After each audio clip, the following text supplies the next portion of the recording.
animal emergency goes behind the scenes at some of the most sophisticated veterinarian clinics in Singapore, revealing the dedicated work of these medical professionals as they save the lives of Singapore's cherished animals. On this week's show, cute animals arrive for their regular checkups in the zoo. But there's more than meets the eye. By the time we actually notice that they're not well, they're actually quite sick. A 1-year-old cat plunges 5 stories and survives, but just barely. His injuries are very, very severe. We have to inform the owners he may not be the same cat ever again.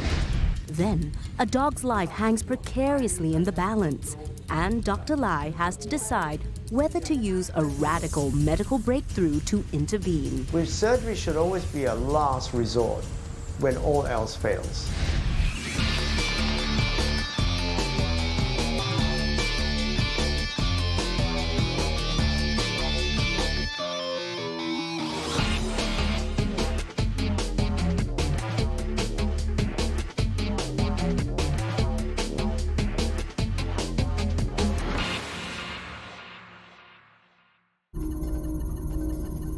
Poohbear is a 1-year-old cat who adores lounging in high places.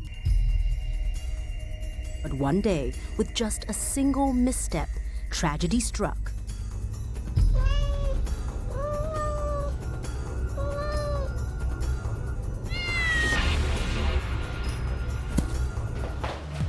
Hearing the cries, Poohbear's owners quickly rushed to the void deck and, to their horror, found their feline bleeding from his legs and mouth. Poohbear was quickly rushed to emergency help. It has been 24 hours since Poohbear was admitted, but Dr. Landon isn't rushing to do anything yet. We usually give them a day or two to recover from that initial high-energy trauma injury, just to get over that damage so that they're a much safer anaesthetic candidate. After stabilizing his condition, Dr. Landon begins evaluating the damage. He's very, very lucky to be alive. It was a very high fall. Judging from Poohbear's external injuries, Dr. Landon is especially concerned about possible lung damage. All eyes are now on the CT scan.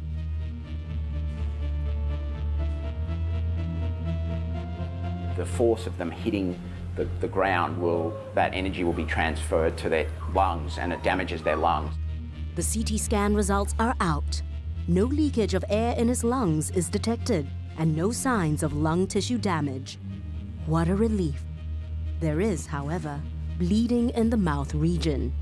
It might be a fractured jaw. Good news is that these are relatively non-displaced, so the fragments haven't moved a great deal. So generally what I will do is usually won't do anything with these fractures. We'll usually just leave them. But the cat has to have very, very soft food for the next 6 to 8 weeks while these little fractures heal. Although there is no major impairment to Poohbear's jaw, Dr. Landon discovers something disturbing. This part here is the end of the shoulder blade that joins to the shoulder here, and this part of the shoulder blade should be sitting up here. So it's almost like this part's fractured and displaced sideways. So we need to attach this part of the shoulder blade back to here. If left untreated, Poohbear will suffer nerve damage, and even worse, his limb may require amputation. Surgery is now the only option.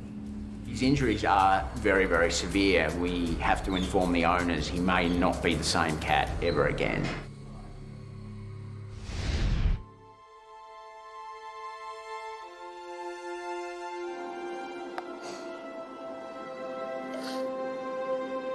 To Madame Cham, Poohbear is more than just a pet.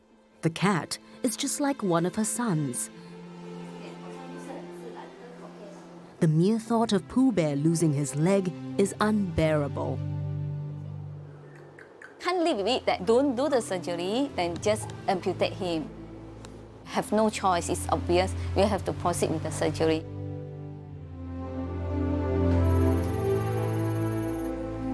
The quest to save Poohbear's limb begins. It becomes the longest 2 hours in Madam Cham's life. There's no guarantee that Poohbear's limb will recover its full function, even after surgery.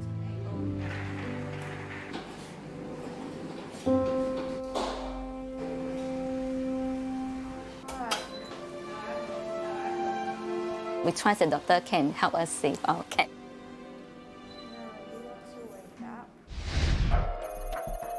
Meanwhile, in an apartment on Bukit Timah Road, another disaster strikes. Buddy, a King Charles Cavalier, accidentally eats a toxic plant found in the garden. Noticing that her dog had become extremely ill and had difficulty breathing, Mrs. Aditi wastes no time rushing Buddy to Dr. Lai to uncover the problem.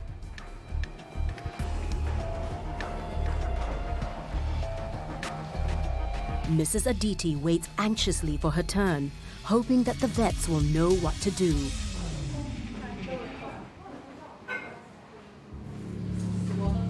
Buddy. Dr. Lai, a vet with specialist experience in clinical nutrition, swiftly gets Buddy tested. 24,000, there's inflammation or infection going around somewhere. Something is going on. The initial test results reveal that Buddy has contracted a liver disease from the toxic material he's eaten. Why is Buddy having liver disease? I have no idea. Because, he's a young dog. I've been giving him these krill oil and ubiquinol supplements. That should be fine. Basically, in layman's term, the liver gets more and more cirrhotic. And because the toxins has entered the body and caused an incredible amount of insult over a long period of time. It wasn't an acute situation. It was a chronic situation. If Buddy's condition is left untreated, he will die within months.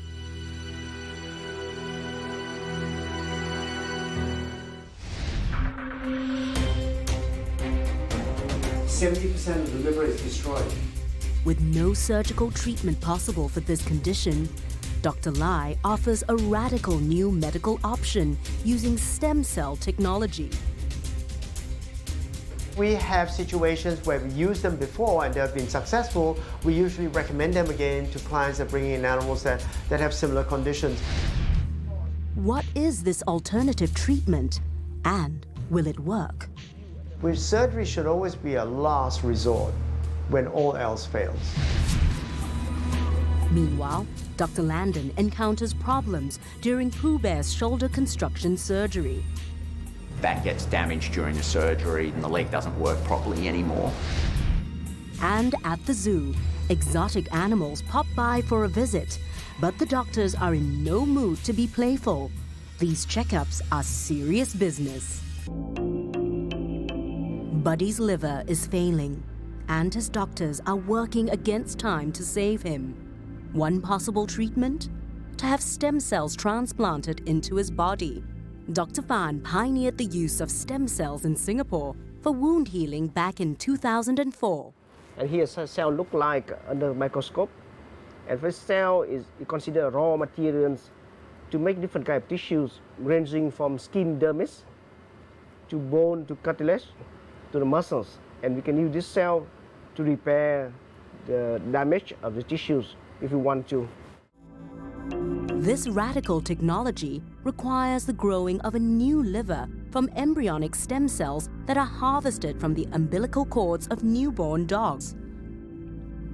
The concept of using stem cells to treat non-operable medical conditions in animals has provided promising results in development for the past few years. These cells are kept in liquid nitrogen at -200 degrees. So as long as you maintain the liquid nitrogen, the cell will be here forever. The cells are fed regularly with nutrients until they are required for insertion into the animal's body. To grow new and healthier cells of a dog's particular damaged organ from these stem cells would only take approximately 2 to 3 months.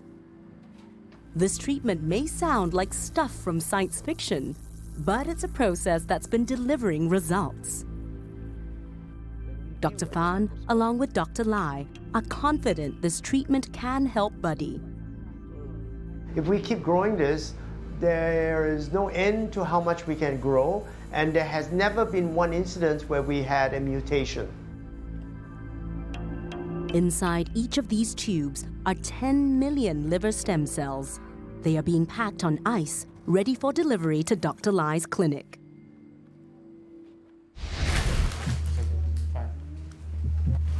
Back at Landon's clinic, the doctor is ready to begin Poohbear's shoulder reconstructive surgery. There's a very large nerve that runs right at that area called the suprascapular nerve. And if that gets damaged during the surgery, then all the leg muscles can waste away and the leg doesn't work properly anymore. So we have to be very careful operating around that area.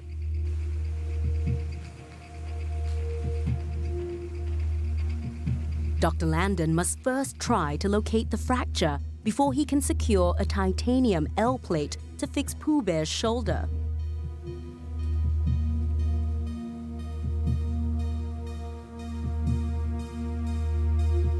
But the vet is still having difficulties realigning Poohbear's broken bones. Probably going to give it maybe another 15-20 minutes, and if we couldn't, we would just perhaps even have to consider amputating the limb. Time is running out, and Poohbear has been under anesthesia longer than anticipated.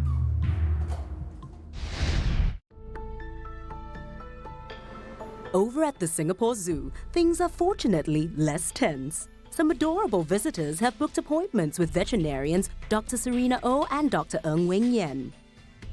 Tong, a Duke Langer monkey from the forest of Vietnam, and the lesser spotted mouse deer from India are scheduled for their regular routine health check.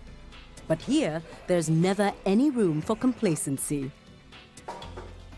Our major concern is that he may be harboring some illness, so we have to always observe his breathing and then his heart rate as well. By the time we actually notice that they're not well, they're actually quite sick. It's stained, but they're not like very worn or... And that's what we do the... that one last? Okay. Next, the doctors embark on a tricky job that's certainly not suited for anyone with unwieldy hands. We have a long history of having small problems taking blood from mouse deer because their veins, they're very small animals, so their veins are quite small, and their skin is very tough as well, so it's quite difficult to get enough blood from them. Routine checkups though these may be, they are still paramount in preventing the spread of disease in this wildlife park that boasts more than 2,800 animals. The doctors are meticulous throughout. He's all right. Lungs are normally black in color because it's air-filled. You see a bit of pattern and all that, that's all right. You know, they can get bloat in their gut if they eat food that's too high in carbohydrates or things like fruit. They can pick up bits of scraps on the ground. So if there's, out in the wild, potentially they come across plastic or fabric or anything like that, they can eat that and that can actually block their gut as well. For Tong and the mouse deer, the process is over in no time. They are certified healthy and return to their playground.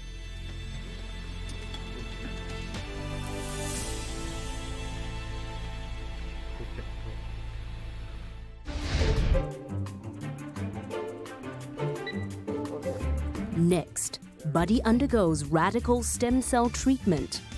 But will his liver recover?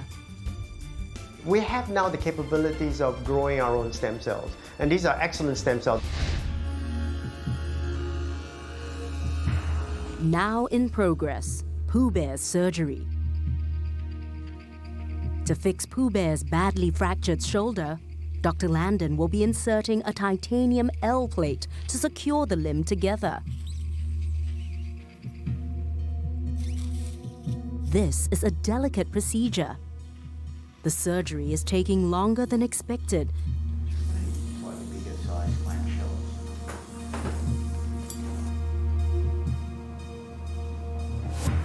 Poohbear's shoulder blade keeps slipping, even under Dr. Landon's nimble hands.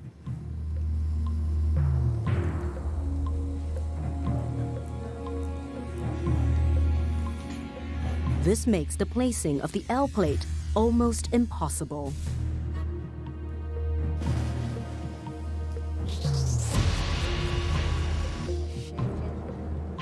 It took a little longer than what we thought, but it was quite a difficult fracture because the fragments were quite displaced and the muscles that were holding onto the fragments were quite contracted, so it took a while to try and get the fragments lined up. So the repair did take a lot longer. Back at Dr. Lai's clinic, vet nurse Naomi prepares the frozen stem cells needed to treat Buddy.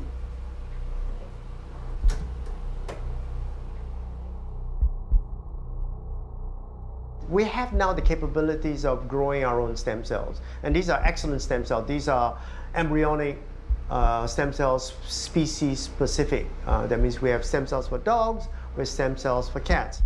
And you can sit on that. Because Buddy's stem cell treatment commences. for this particular case, I think we have another 10 million because they're embryonic, so very, very primitive, very young. For other organ injuries that require similar treatment, the stem cells are usually injected directly into the damaged organ. But for liver damage, it is dangerous to inject cells directly into the liver, and they have to be administered intravenously. That goes in here. Yeah, it's a bit full. This has to be done little by little. Shall we start? The cells will travel to the liver. One can see damaged tissue in the liver. Then, new cells will replace the damaged cells. Slowly, over time, the damaged tissue recovers to its healthy state. There is no guarantee that this will work in Buddy's case, but at this stage, there's nothing to lose. Okay, buddy. You're gonna be okay. It's all done, all finished.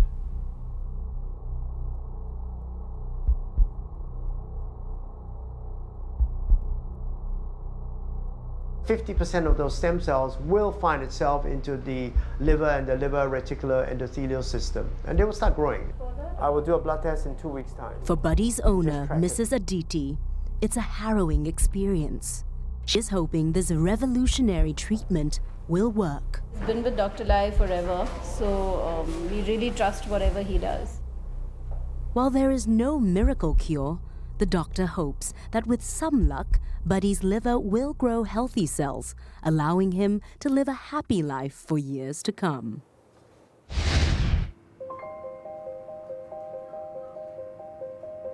Back at Landon Veterinary Specialists, Poohbear has been sedated for almost 3 hours.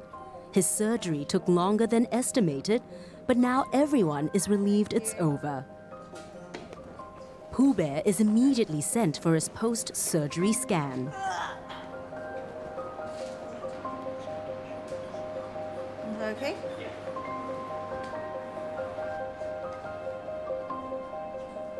Reviewing the CT scan, Dr. Landon is satisfied with the placement of the titanium plate. This is the L plate. It's now running alongside the upper part of the shoulder blade here, and the shoulder blade in contact with the neck. This was the fracture through the neck here, so it's sort of now being held back in position by the plate. Poohbear will need to stay in this clinic for maybe a few more hours or overnight, depending on his recuperation, before being given the green light to go home.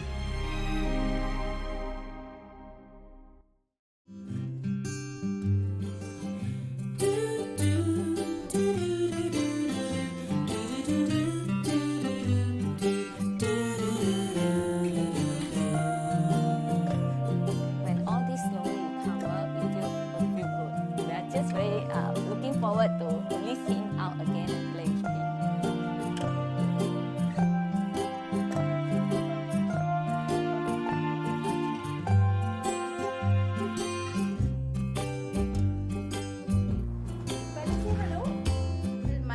I tell everybody that we have 4 sons, 2 human and 2 canine.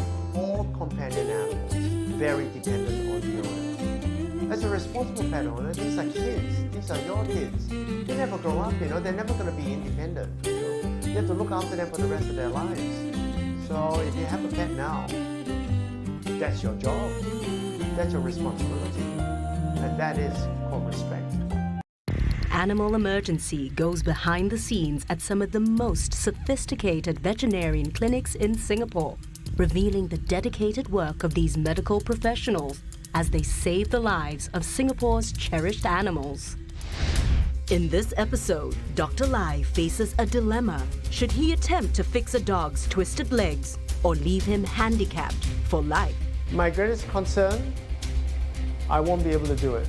And Dr. Landon must decide if he should proceed with expensive surgery to cure a dog's badly infected gums. Over time, they will tend to just grow further along the jawbone itself. Then meet Bibi, a cancer survivor who is facing a constant bout of allergies. All this on tonight's show.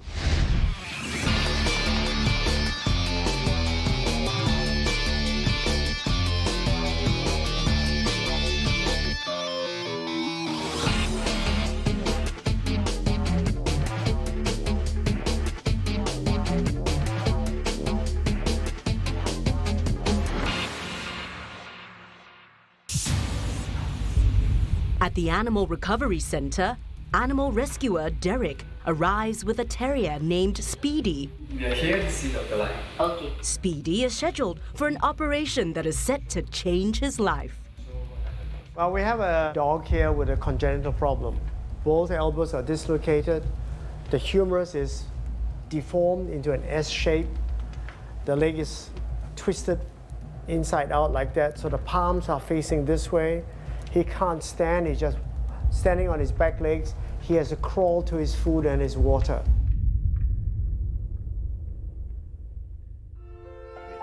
Two-year-old Speedy was born with this unfortunate deformity.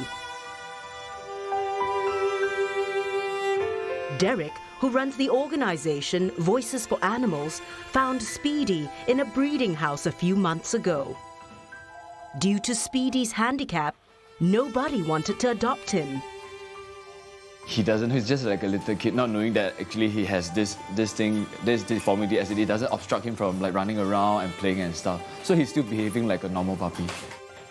Dr. Lai has advised Derek that even after an operation, there is no guarantee his legs would ever work normally. Caretakers, guardians, really want to get him to a point where at least he can stand up, walk to his food.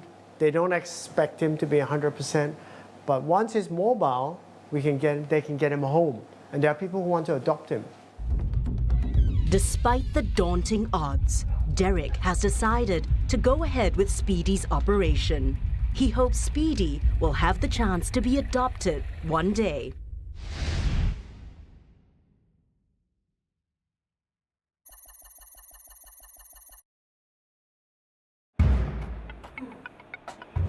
The veterinary nurses prep Speedy for an intensive surgery.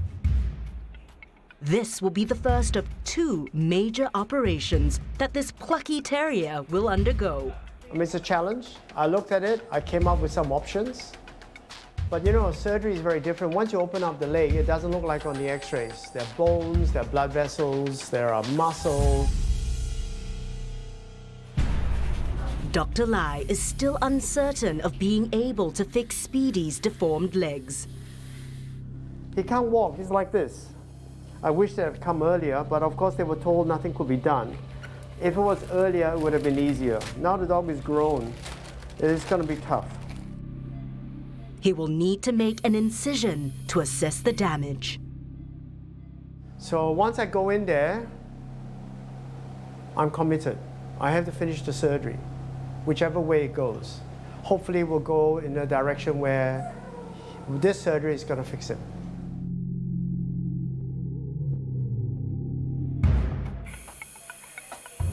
But the surgery is far from simple.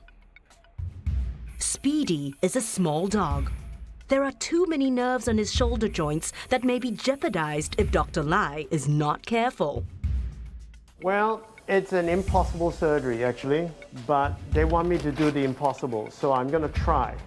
I will put my 100%, 110% into this, because without this surgery, the dog will have no chance. He has no future. It's going to be put down. So what we need to do is the bottom part of the leg, this part of the leg, the arm, the distal part of the arm, is still relatively straight. So what we're going to do is the top part where it's all deformed, I'm going to cut it into little pieces and put a pin through it to straighten it. Then I'm going to put artificial ligaments to hold this joint back in place. Then I'm going to put a very light cast over it, a small fiberglass cast, just hold it while it heals. Now, it all sounds nice and clear and doable mechanically. But when you go there, it may not be so easy because you got blood vessels, you got nerves, you got arteries, you got veins, you got muscles. So I'm just assuming that we'll have to be able to do this. I have to believe that I can do this. Otherwise, this whole exercise is pointless.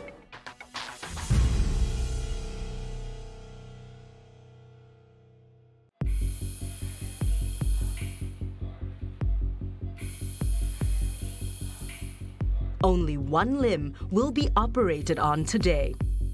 Prognosis is good for this leg. I'm not attempting to do the other leg unless this proves to be successful. Surgery on Speedy's second leg will be planned only after he heals from this major surgery. Because we'll be cutting bones, we'll be cutting through the flesh, we'll be trying to pull these bones, relocate it, twist, so there is a chance, of course, that we can actually cause more damage. Dr. Lai maps out what needs to be done for the operation. It's a tiny little dog. Even the pins we use has to be so small.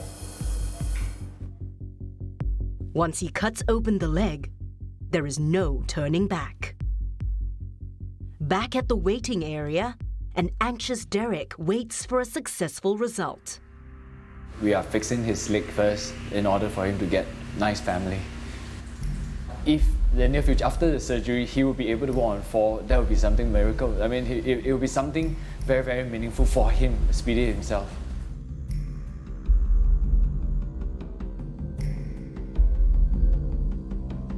Over at Landon Veterinary Specialists, Mr. Matsubo is waiting for his beloved pet to be assessed by Dr. Landon.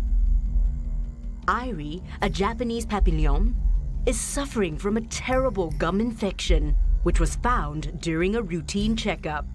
I just take her to another clinic to clean her teeth. Then the doctor found some thing wrong on her teeth. So she introduced this doctor to detail check. After an initial check, Dr. Landon suspects this to be more than just an infection. The infected gum will only get worse from here. And then over time, they will tend to just grow further along the jawbone itself.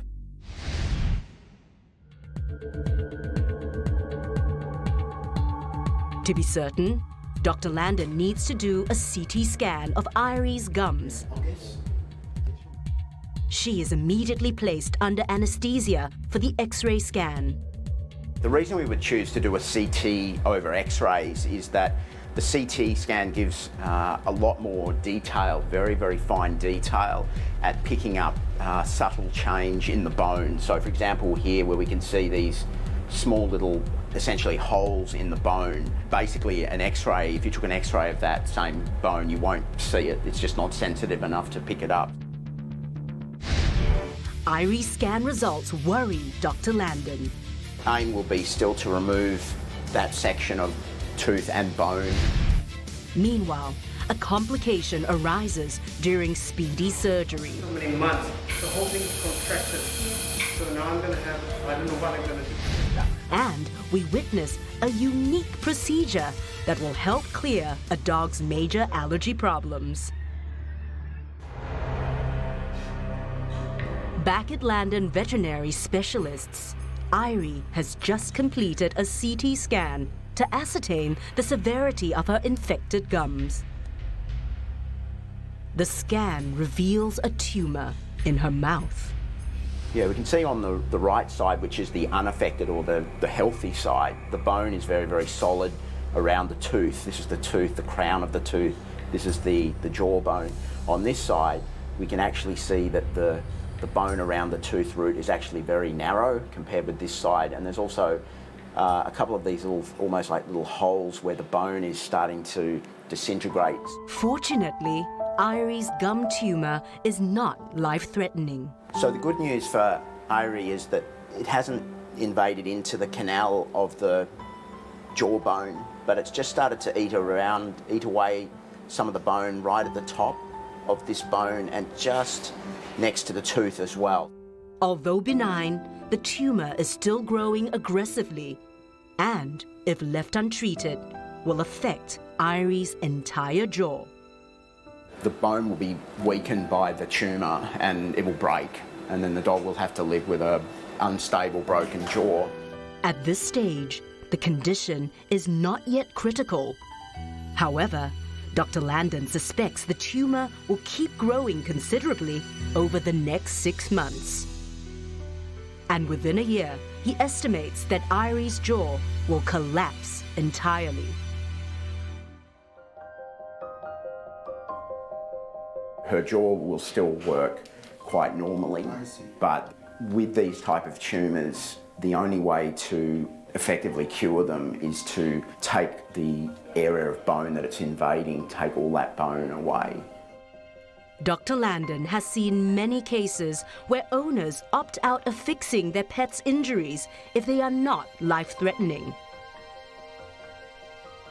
We know from the type of tumour that it is that from its nature, we expect that they will grow very aggressively. So although the referring vet has taken off the bulk of it, it will grow back probably within the next 2 to 3 months. He hopes to convince Mr. Matsubo to save Airi's jaw from an eventual collapse.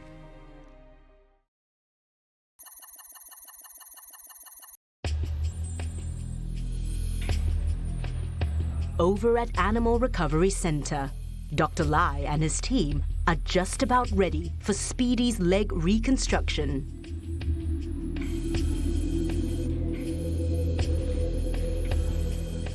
Dr. Lai checks Speedy's x-rays again.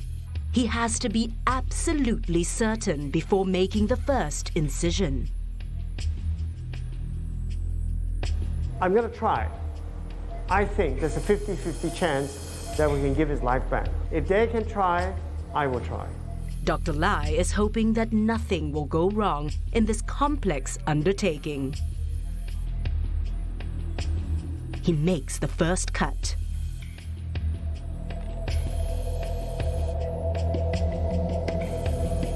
And Speedy will now begin his long operation.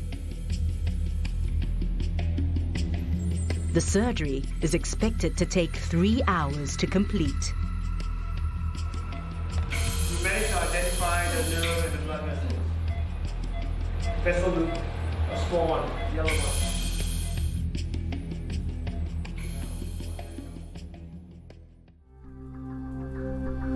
But an hour into the surgery, Dr. Lai encounters an issue that he had hoped to avoid. Basically, I'm just identifying all the major structure. I'm trying to get the radial nerve out of the way. I haven't found a median nerve yet. Something is not positioned properly. But the ulna is right up here. So I have to somehow shift this bone, move it back out. But you know, by now, after so many months, the whole thing is contracted. Yes. So now I'm going to have, I don't know what I'm going to do, but I'm going to slowly see if I can. Dr. Lai is unable to fix this problem alone. If I can identify all the major structures, then I can start moving things around. Meanwhile, at the waiting area, pet owner Fiona is taking her dog Bibi for an allergy test. You can pop her on the table. 14 years ago, Fiona found BB abandoned in a drain similar to this. Fiona took pity on the poor puppy and saved her from a terrible ordeal.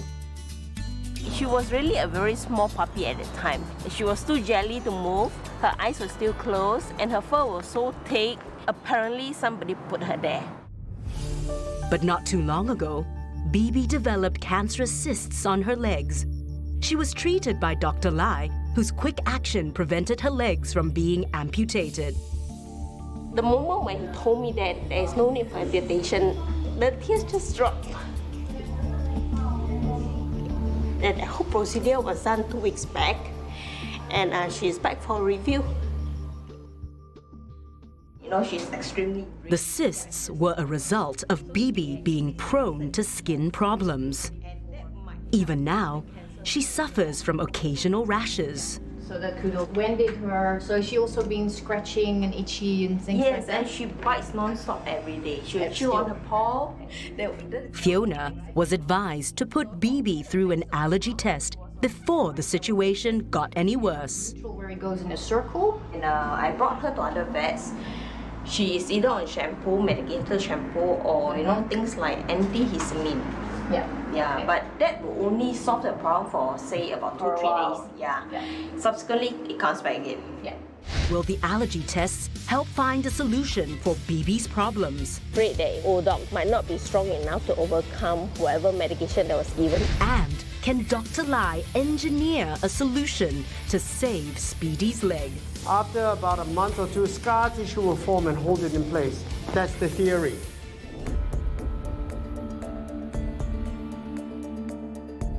BB is about to undergo an allergy test.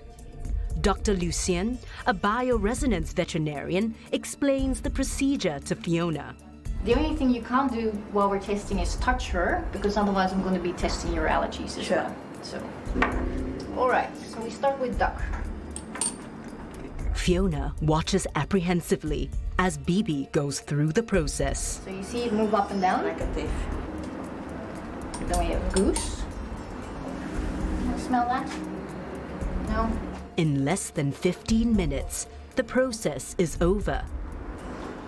And the neutral is a bit iffy. It's a bit? It's a bit in between. Like not great, but not too bad either. If you can avoid whatever that substance is, it's better. Sometimes with certain medication or supplements, the vets still say, okay, you have to stay on it. Okay. But it's one of those in-betweens. With Dr. Lucien's advice, Fiona is relieved that BB's constant skin problems can be addressed easily.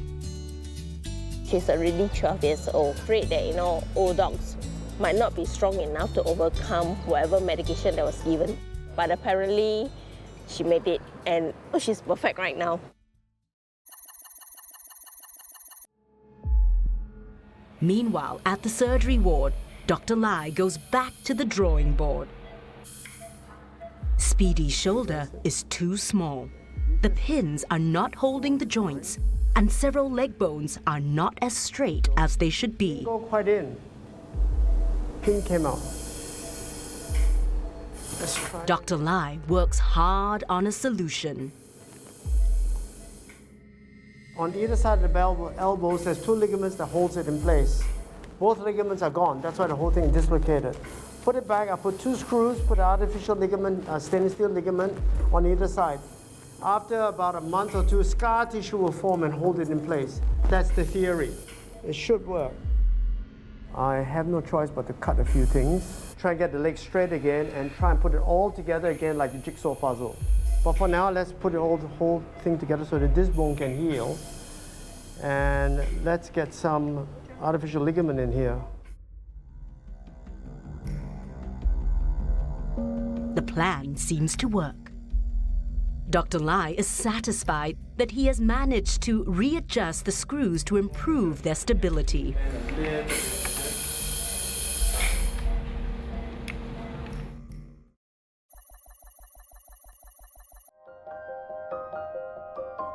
Speedy's complicated surgery is finally over. You sure it's not snowing anymore? The team can finally breathe a sigh of relief. Speedy awakes slowly from anesthesia. He begins to feel the effects of his prolonged surgery. The vets administer painkillers.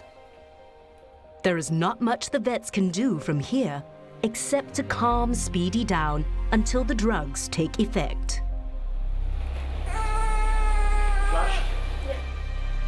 Speedy is finally calm and is swiftly taken for a post-surgical X-ray. There's 2 screws here with a stainless steel wire holding the whole thing together. So it's the pin and the stainless steel wire holding all the joints together, and this is holding the 2 fracture sites that we created together. There's 1 fracture site here and 1 here. Speedy will stay in the clinic for the next 2 days to recuperate from the procedure. It's my first encounter with a problem this bad. Most of these dogs get put down. But this dog, well, they wanted me to give it a chance, because if I don't do it, nobody else will. And he's going to lose his life.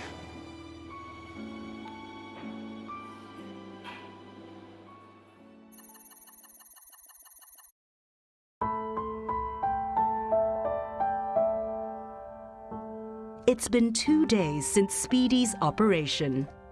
He is responding well and will be able to go home the following day. Things are going to be good. Putting myself into the shoe, I mean, disabled, it's going to be quite painful. He'll be behaving like a normal dog and he can run, so he can add a lot of joy to the family. Derek can't wait for Speedy's full recovery and the follow-up on his other leg. Loving you is easy, you're amazing. Feel like I could laugh or I could cry. Loving you is cushy, you're so happy.